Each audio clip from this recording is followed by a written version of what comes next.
Hello guys, so let me show you how we normally kill the market. So we normally trade using this strategy called as a CRT, or candle range theory. So what does it state? So as a candle range theory, we normally consider, so I'm talking about this. Let me remove these lines first. Let me remove these lines. So I remove this one. I also remove this one. I also remove this one. So I want to show you. So we are marking the candle range with regards to this black candle. So we mark the candle range low. This is GBPJPY, guys. GBPJPY. Let me show you GBPJPY. Yeah, on a 4-hour time frame. On a 4-hour time frame. So we mark the candle range low as usual. Then we mark the candle range high as usual. So what do we do?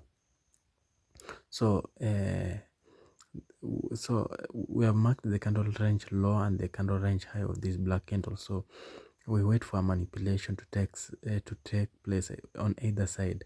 So for instance, the manipulation took place on the lower side. What do we okay, what are we referring to when we say manipulation? Manipulation, in simple terms, it is the sweep of liquidity. So as you can see, the liquidity below this black candle was swept, or in other words, some people might call it a turtle soup.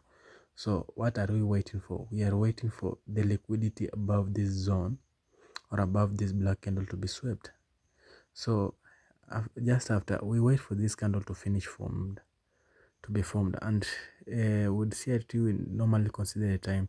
So as you can see at this moment, it is a 1 a.m. CRT candle, so which is appropriate. There is 1 a.m., 5 a.m. So we also consider time.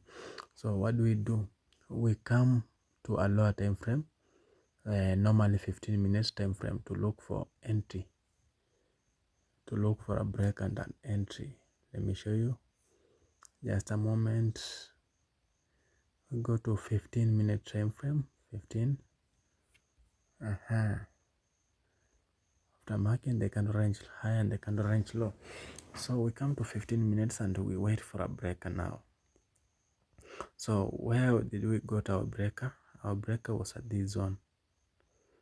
You see, our breaker was at this point. And if you're not sure if this is our breaker, you can switch your chart to a line chart. For instance, if I switch my chart to my line chart, this is where my breaker is: the external breaker, the internal breaker. So these are my breakers, my most recent breakers. So so after breaker, we wait for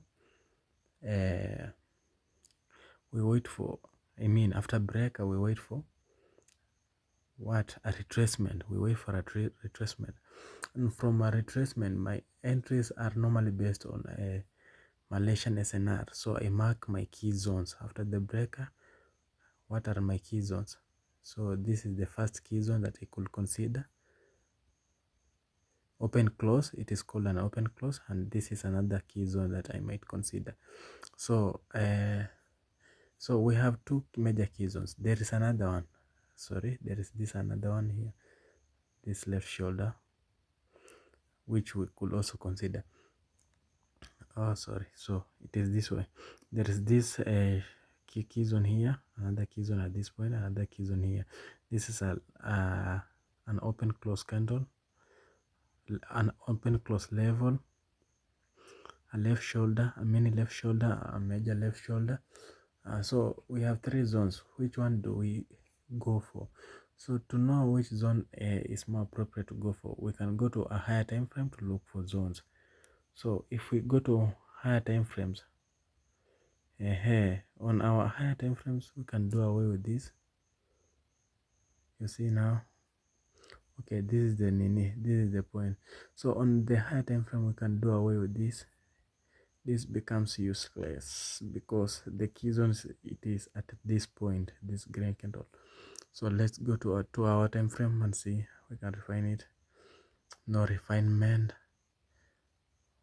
on a 1 hour, no refinement, no any key zone. On a 1 hour, no key zone.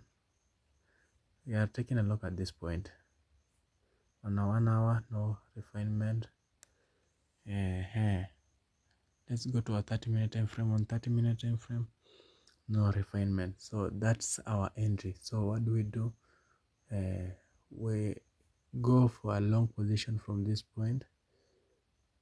This is where we execute our long position from. Just a moment. This is where we execute a long position from. Stop loss.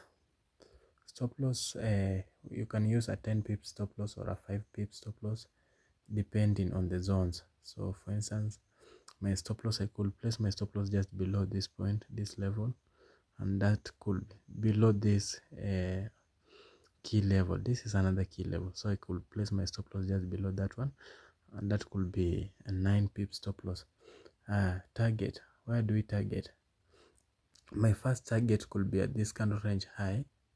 Get the point? So I could target this candle range high, but I come to 4 hour on a 4 hour time frame to look for appropriate targets.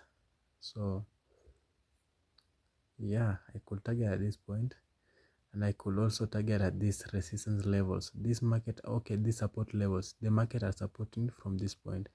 This is where the markets are supporting. As you can see, there is a lot of rejection at this zone, so this is where I could target a clean 1:8 risk reward ratio.